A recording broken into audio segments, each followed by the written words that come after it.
بسم اللہ الرحمن الرحیم ڈیئر اسٹوڈنٹ السلام علیکم. امید ہے آپ خیریت سے ہوں گے. بیٹا جی ہم نے لیکچر سٹارٹ کیے ہوئے ہیں 10th class physics chapter number 13. آج کا ہمارا ٹاپک ہے 13.4 کولمز لا. بڑا ہی مشہور قانون ہے یہ 10th کلاس میں بھی ہے. سیکنڈ ایئر کا پہلا چیپٹر چیپٹر نمبر 12 اس یعنی سے یہ سٹارٹ یہیں سے ہوتا ہے ساکن چارجز کے بارے میں کولم کا. ویسے یہ پورا چیپٹر جو ہے آج سمجھو ہم پڑھ رہے ہیں چیپٹر 13 یہ الیکٹروسٹیٹکس کے بارے میں, اور ہم نے پڑھا تھا ساکن چارجز کی خصوصیات کا مطالعہ. Study of charges at rest is called electrostatics. تو فرانس کا ایک سائنٹسٹ تھا 40 کولم تاریخ پیدائش 1736 میں پیدا ہوا. 1806 کو فوت ہوئی ہے, اس کا دور حیات ہے. اس نے ساکن چارجز کے بارے میں ایک بنیادی قانون پیش کیا 1785 میں. بیٹا جی یہ باتیں کہ کون سے ملک کا سائنسدان تھا, اس کا دور حیات کیا تھا, اس نے کس کے بارے میں قانون پیش کیا ساکن چارج کے بارے میں کون سے سال میں 1785 میں. یہ آپ کے ایکسکیوز میں آ سکتے ہیں اور یہ چھوٹی چھوٹی باتیں ہوتی ہیں ذہن میں یاد رکھنی چاہیے. قانون کیا پیش کیا اس نے کہا دو چارج اجسام ہوں یا ان کے درمیان کشش کی فورس ہوتی ہے یا کیا ہوتی ہے دفع کی فورس. چاہے وہ کشش کی force who force of attraction ہے, چاہے وہ دفع کی force who force of repulsion ہے, وہ چارجز کی جسامت کے یعنی میگنیٹیوڈ آف چارجز کے کیا ہے ڈائریکٹلی پروپورشنل. یعنی جتنے چارج زیادہ ہوں گے اتنی ان کے درمیان کشش یا دفع کی فورس زیادہ ہوگی. جتنے اور ان اسکوائر لا کا مطلب جتنا ان کے درمیان فاصلہ بڑھاتے جائیں گے اتنی ان کے درمیان میں کشش یا دفع کی فورس کیا ہو جائے گی کم. اب دیکھتے ہیں کیسے. اس نے پہلا تجربہ کیا, اس نے پازیٹیو کیو چارج لکھا آر فاصلے پر پازیٹیو کیو چارج لکھا. دیکھا یہ دوسرے کو کیا کریں دفع کریں ریپیل کریں گھیر رہے ہیں دوسرے. پھر اس نے ایک نیگیٹو کیو چارج لکھا اتنے ہی فاصلے پر, فاصلے کو کم یا زیادہ نہیں کیا. تو ایک اور نیگیٹو کیو چارج لکھا تو دیکھا دوسرے کو کیا کریں دفع کریں. پھر اس نے کیا کیا تیسرا تجربہ توجہ دیں, ایک پازیٹیو کیو چارج رکھا اس کے سامنے اتنے ہی فاصلے پر نیگیٹو کیو چارج رکھا. دیکھا یہ دوسرے کو کیا کر رہے تھے کشش کر رہے تھے. تو ان تین تجربات سے اس نے نتیجہ یہ کس کیا کہ دو چارج اجسام ہیں اور وہ ساکن بھی ہوں. حرکت نہ کریں, دو ساکن چارج اجسام ہیں ان کے درمیان یا کشش کی فورس ہوتی ہے یا دفع کی فورس. وہ جو کشش کی فورس ہے یا دفع کی فورس ہے وہ چارجز کے حاصل ضرب کے ڈائریکٹلی پروپورشنل ہے. ٹھیک ہے, یعنی ان کی جسامت کے حاصل ڈائریکٹ جبکہ ان کے درمیان فاصلہ کے مربع کے انورسلی پروپورشنل ہے. یعنی کہنے کا مطلب یہ ہے کہ جتنے چارج کی جسامت بڑھاتے جاؤ گے اتنی ان کے درمیان کشش یا دفع کی فورس بڑھتی جائے گی. جتنا ان کے درمیان فاصلہ بڑھاؤ گے اتنا ان کے درمیان کشش یا دفع کی فورس کم ہوتی ہے.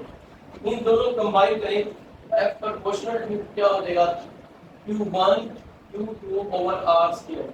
اب آپ نے 9th میں پڑھا ہوا ہے یہ علامت جو ہوتی ہے اس کو کیا کہتے ہیں, اس کو کہتے ہیں پروپورشنلٹی کانسٹینٹ. اور پروپورشنلٹی کانسٹینٹ کیا ہوتا ہے, ایک ایسا عدد جس کے ذریعے دو کی بھی مقداروں کے درمیان تناسبی تعلق کو کس سے ظاہر کیا جاتا ہے مساوات سے. اور digit which shows the relationship between two physical quantities by an equation. اب اگر اس کو ہٹاتے ہیں یہاں سے تو لازمی ہوتا ہے فزکس میں کہ ہمیں کوئی برابر کی علامت ڈالنی پڑتی ہے, کوئی نہ کوئی کانسٹینٹ لگانا پڑتا ہے. تو کانسٹینٹ ہم یہاں پر کیا لگا رہے ہیں a Q1 Q2 over R square. F برابر کیا ہوا K Q1 Q2 R square.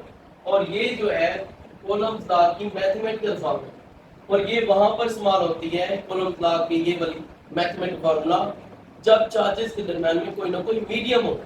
اچھا بھی چارجز کچھ ایسی جگہوں پر بھی استعمال ہوتے ہیں جہاں کوئی میڈیم یعنی چارج کے درمیان میں ہوا بھی نہیں ہوتی خلا میں جیسے. پھر ہم کیا کرتے ہیں K کی جگہ پر K کو ریپلیس کرتے ہیں 1/4 پائی ایپسیلون ناٹ. یہ جو علامت میں نے ڈالی ہے نا اس طرح سے ڈالی ہے اس کو بولتے ہیں epsilon EPSILON KNOT epsilon not. اور اس کو کہتے کیا ہیں, اس کو کہتے ہیں permittivity of free space. permittivity of free space. اچھا اس کی ویلیو یہ دیکھیں میں نے بورڈ پر آلریڈی لکھی ہوئی ہے, یہ آپ کو زبانی یاد ہونی چاہیے, ایکسکیوز میں آ سکتی ہے. کہ اس کو کچھ لوگ بولتے ہیں ای ناٹ نہیں ہے, لفظ کیا ہے ایپسیلون ناٹ. اس کی ویلیو ہے 8/8 5 10 12 coulomb square per newton per metre square.